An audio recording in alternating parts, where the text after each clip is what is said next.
India के undergraduate tamliba maheiroi singna degree Loisinbagi Matam Sangdokpa natraga Tensinba Yabagi Khudongchaba Higher Education Institutions singda Athubada matamda Leiragani haina University Grants Commission UGC ki Chairman Jagdish Kumar na phongdokre masigidamak chatliba chayol asida famkhiba mifam amada Higher Education Institutions na semba Standard Operating Procedure SOPs UGC na approve tawkre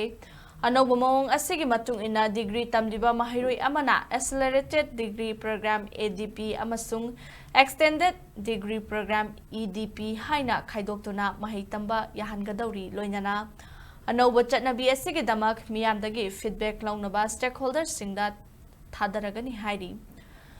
Hairiba Khudongchaba asi maheiroi amagi tawba ngamba adugi matung ina degree Loisinbagi Matam Tensinba natraga Sangdokpa yagadawri Anoba chatnabi asigi damak maheiroi singe eligibility yengnaba higher education institutions singna committee ama semlagani adum oinamak hairiba anoba chatnabi asida maheiroi amana mahakki degree Loisinbagi Matam Tensinba natraga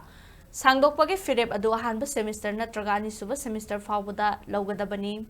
masigi matung Khudongchaba si lawba yaroi hairi